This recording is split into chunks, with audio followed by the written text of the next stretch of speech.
ఈ రేషన్ కార్డులలో 3,10,00,000 మంది మీడియా మిత్రులారా రాసుకోండి నా మాట.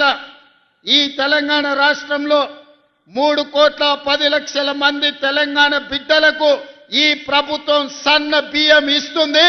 ప్రతి బిడ్డ ఇయాల ప్రతి ఇంట్లో ప్రతి తల్లి తన కన్న బిడ్డకు ఇందిరమ్మ రాజ్యంలో ఇస్తున్న సన్న బియ్యంతో వండి బుక్కెడు బువ్వ తినిపిస్తుంది. నేను అడుగుతున్న మీడియా మిత్రులు కూడా పేదవాళ్ళే. ఆనాడు దొడ్డు బియ్యం ఎన్నడన్నా మీరు తిన్నారా? కనీసం చూడనన్న చూసిర్రా?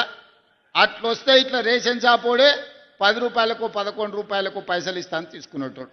మళ్ళీ వాడే మిల్లోనికి ఇచ్చేటోడు, మిల్లోడు మళ్ళీ ప్రభుత్వానికి ఇచ్చేటోడు, ప్రభుత్వం మళ్ళీ పేదలకు ఇచ్చేది, పేదలు మళ్ళా రేషన్ షాపోనికి అమ్ముకునేది. ఇదే గుండ్రంగా తిరిగినాయి తప్ప ఎన్నడూ కూడా ఆ బియ్యం తిన్న పాపాన పోలే. అందుకే అన్న ఆలోచన చేసినాం. సంవత్సరానికి 13,000 కోట్ల రూపాయల భారం అవుతున్నది. ఆలోచన చేయలే, ఆర్థిక భారం అనుకోలే. పేదవాడి ఆకలి తీర్చాలనుకున్నాం, కడుపు నిండా పట్టడి అన్నం పెట్టాలనుకున్నాం. ఎన్ని అడ్డంకులు వచ్చినా, ఎన్ని ఆర్థిక ఇబ్బందులు వచ్చినా వాటన్నిటిని అధిగమించి ఈనాడు ప్రతి పేదవాడికి సన్న బియ్యం ఇస్తున్నాం.